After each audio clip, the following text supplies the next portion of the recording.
Hello, welcome. If you don't know me, then thank you. Thank you for clicking on this video.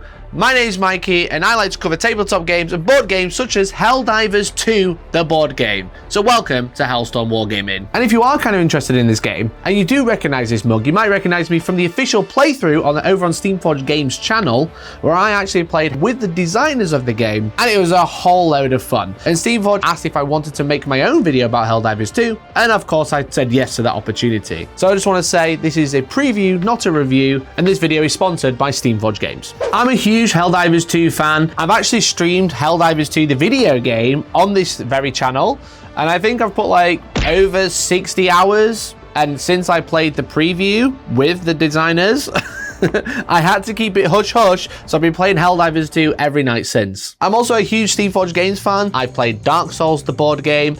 I've just received my all-in pledge of Elden Ring, the board game. Safe to say, I really like Steamforged Games, and I really like Helldivers 2. And I think Steamforged have done a very good job in the past of taking video game IP and adapting it to the tabletop. And I personally think they've done it again here. But today I want to tell you a little bit about the mechanics that I really enjoyed from the game. But what I will say is everything we're looking at today is a prototype, because the game is actually on GameFound right now and is available to back on GameFound between now and the 22nd of April. So if you are kind of interested, don't delay. So what is Helldivers 2, the board game?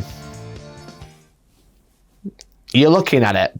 Steamforged Games are actually working with Arrowhead to develop this board game, and they've actually decided to make this in-universe in the video game. This represents a simulated training mission within the universe of Helldivers. So what this means is every mission is technically canon, but it's also a really nice explain away reason why this isn't a campaign game. This is kind of a series of multiple one-shots, because it's essentially representing your Helldiver on a training mission against the AI bugs, so you can practice before you are sent down into literal hell. And that's kind of crucial when you are adapting, or not me, them, when they are adapting a board game from a video game franchise or an IP, is that this isn't supposed to replace the Helldivers 2 experience, it's supposed to be an addition to it. You kind of get the best of both worlds, because as I said, you can enjoy something together with friends that you play the video game with, but you get the in-person experience that is something that I really cherish. Don't get me wrong, I love playing video games, but you get what I mean. But overall, the game is essentially a procedurally generated dungeon crawler with one overall objective where you're exploring to find those objectives and complete that main objective, whilst also doing side quests such as taking down illegal broadcasts to earn yourself medals to improve your character throughout the mission. And then if you are so lucky, after killing many enemies, completing that main objective and being able to extract in time within the time limit, and being alive, having reinforcements available to actually respawn. If you haven't played the video game, it's pretty representative of what's actually happening. You drop into the battlefield, and whilst you have a beacon towards your main objective, you are happening upon random nests or random patrolling enemies, or you might come across a mini objective such as blowing up a lab, some disruption towers and stuff like that. And that's what the procedurally generated dungeon aspect of this captures. While you randomly drawing these map tiles, you are happening upon new enemies, enemy nests, enemy spawn points, side quests essentially. And whilst you're doing those, you're gaining those medals to better your character throughout. You might rearm your eagle, you might unlock a new action, you might get a new weapon. As I already mentioned, it's not supposed to replace the video game experience. It's supposed to bring some of the fun that you find from the video game and some of the aspects you recognize and turn that into a board game that you might want to play with your friends. So you can sabotage them while they're sat across from the table. Friendly fire is definitely on during these simulations, which you can see a lot of during the playthrough. It's very fun. That was my secondary, so I've got one bonus action left. What can we do? I could throw another grenade to Steve. Really? To get rid of that. You could. Okay. I mean, that is going to hit Steve. I'm not going to say that it's the correct thing to do, but I do want it to be on record that I am willing to die for democracy. So if it is the best thing to do... You are almost dead, so why don't we just take you out early so then you can reinforce and come back fresh? I'm not condoning this. I'm not saying you can't. I want to meet Steve too. That's what I'm saying. Which I do a point of damage. Yep. And that also is a point and of he's burning. That also has killed Steve. Do you know when you come back, I recommend pyro armor. It's really handy. Do we get a medal for killing Steve? No. Where to go? I think that was great. I mean, it was fantastic. It's very. I mean, it started off well. The end was a bit ropey. So it's about taking video game aspects and turning that into fun board game mechanics. I wouldn't be making this video if I didn't enjoy the game, and that's all I'll say. Or at least I'd have a very different title and thumbnail. So what's inside the box? Well, pretty much everything you see here, barring a few extra map tiles and boards and some extra cards and tokens. In the game, you get to play as one of the 4 Helldivers. Now, there are 4 preset classes to choose from. There is the Captain, the Pyro, the Sniper, and the Heavy. And they're all pretty self-explanatory. The Pyro has flamers, the Heavy has rocket launchers, and the Sniper has long-range weapons. The classes in the board game are essentially what I think are quick play. You have a set class because you can just pick up the model, pick up the cards, and get playing, which I found really helpful during my playthrough because I didn't need to like read all of the cards, read all of the stratagems before actually getting into the game, because I'd need to know what primary I want, what secondary I want, what support I want, and knowing which one's good and which one's synergize together. Well, the classes are very good at doing. A Heavy, I've actually never played the Heavy, but he's holding a rocket launcher. I've kind of got a good idea what he's going to do. He's going to be a little bit tanky, he's got a rocket launcher, he's got a secondary, you know. The Sniper is long range. The Pyro, self-explanatory. And what the preset classes do is let you just jump in, let your friends jump in without having to know everything about the board game. You can just choose one that you think sounds cool or you think you might vibe with, and just get straight into playing. Once you've played a few games, the nice thing is the board game allows you to build your own class. So you can choose your own primary, secondary, support weapon, grenades, and even your stratagems, and the stratagems that you'll unlock throughout the game by earning those medals, by taking down enemies and doing side missions, etc. As I said, it's trying to capture that same aspect, but it's giving you ways to make the game very easy to play and very easy to jump straight in. There's 4 Helldivers for you to choose from, but on the Game Found, Steamforge have been announcing and revealing even more classes for you to play with, which are going to be available in one of the mystery expansions that they've announced, and they are fully swappable with everything that's here, so you don't have to use the 4 that are in the core box to play the game. You can use one of the other classes, or you can even take the equipment of the other classes and mix them together with any of these characters that are available in the core game. If you do want to spice up your life and play different classes, or even have just like different primaries or different stratagems available from other characters, you can mix them all together and make your own. Because I've read some of the Game Found comments, a lot of people were quite worried about the classes initially. If you look at them as like quick players in, I don't need to research to play this board game, I can just play, because that's what you want with a board game. You don't want hours of rule book reading. So you've got like 4 friends who are coming to play. Let's be honest, 4 friends are coming to play Helldivers. Well, 3, one of them's you know how to play, you know what everything does because you played before. 1 friend will read up the notes before the day, and the other 2 will be texting while you're trying to explain it to them. Let's be honest. Along with the Helldivers, also a bunch of enemy miniatures, which are represented by 3 Horde models. There's 1 Hive Guard model, 1 Brood Commander, 1 Bile Spewer, 1 Crusher, 1 Stalker, and 1 Shrieker. 1 very, very large Shrieker that I almost broke when playing the playthrough game. Their official copy. There's Shrieker, oh my god. Little side tangent, okay. On the day, obviously they didn't have the plastic versions, they had prototypes, and this was 3D printed and very top heavy. I mean, this is behind the scenes chat. Don't tell Steamforge I told you, okay? We were like getting ready to do a shot, and it was like, Mikey, pick up that really scary, delicate 3D printed model that's huge, absolutely huge, but also 3D printed. Very delicate, very wobbly because it was top heavy. So Jamie is like, Mikey, you've got to move this in a minute. And I'm like, I really don't want to, I don't want to break it. And he was like, no, you need to practice because we were about to do it on shot. And I was like, right, okay. And he was like, just be really careful. So I was like, do I have a model? I guess I'll just use this. He was like, grab the model from the back and then you'll be fine. And I was like, right, okay. So I'll grab it from the back, okay, like this. And he's like, yeah, that's fine. And then just like, and then put it down. I was like, oh, okay, that was fine. Put it down.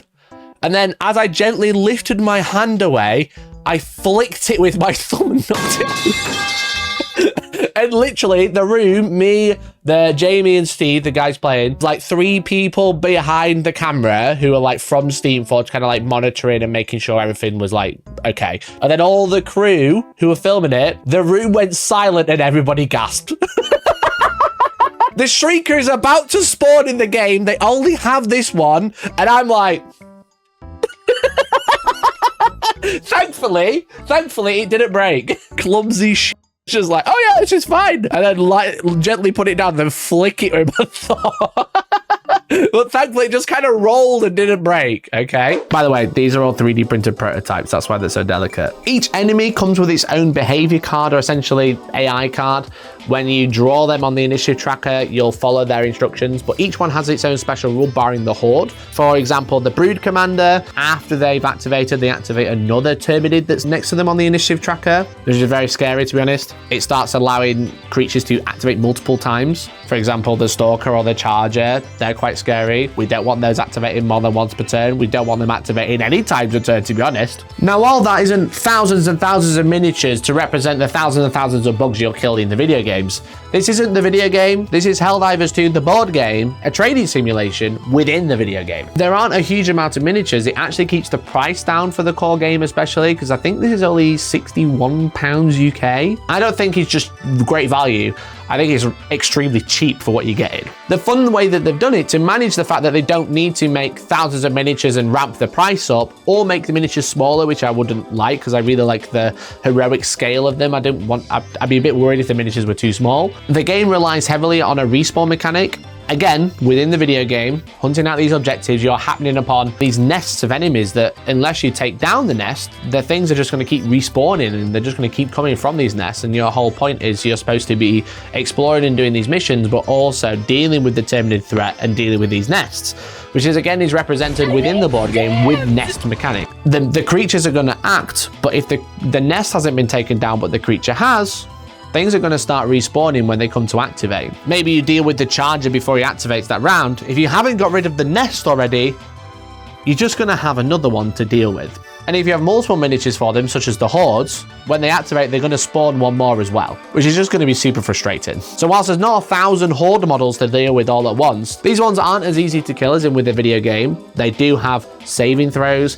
You do have to do a number of damage to them, and depending on how many people are playing, the more health they're going to have and the more damage you're going to have to do them before they go down. That's one of the things you have to remember. It's not supposed to be a one-to-one, and I think the way that the enemies get tougher the more players that are playing makes it very enjoyable.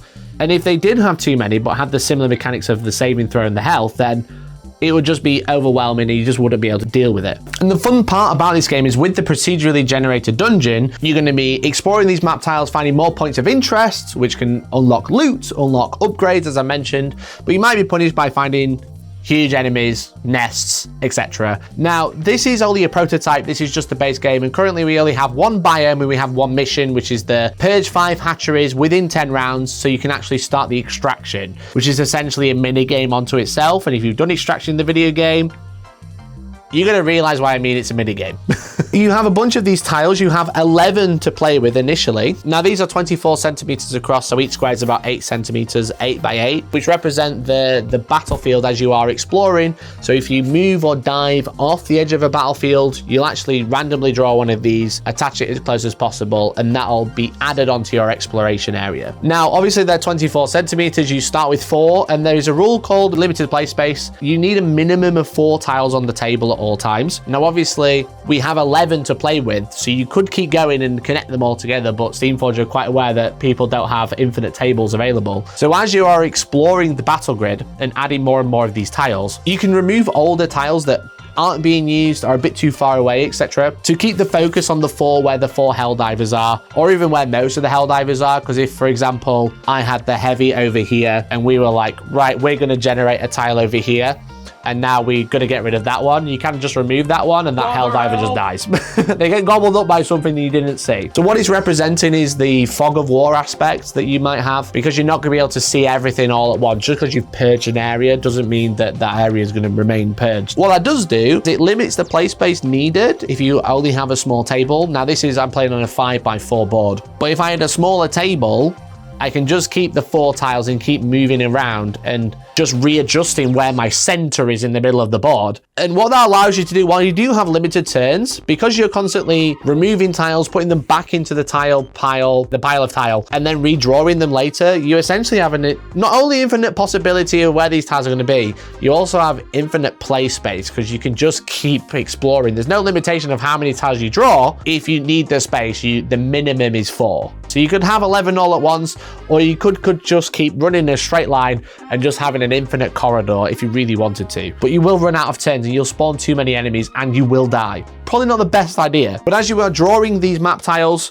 you're going to be placing them down wherever you leave the board as close as possible to these connection points. And each tile has icons, which you'll then go ahead and draw an exploration card. An exploration card could be enemies, it could be nests, it could be objectives, it could be points of interest, like I mentioned, the illegal broadcast. So as you're drawing these map tiles, you draw random cards from the deck and procedurally generate the dungeon. And now, as I mentioned, this is only one biome. This is a desert biome, a Martian biome almost. There's going to be multiple biomes in the core game. I'm not sure how many as it stands, but we know there's a few Martian planets available that you are trying to protect for democracy, let's be honest. And it's a developing game. This is just a prototype. There's still loads of development time available for Steamforged to really cook and make a great game. So yes, you might have to wait a little bit, but you also get a discount and you get to get the best game possible. And all of it could change, we just don't know. But I hope it doesn't, because I really like it. So there's gonna be multiple missions, multiple biomes, multiple Helldivers, and also difficulties. There's now easy and medium,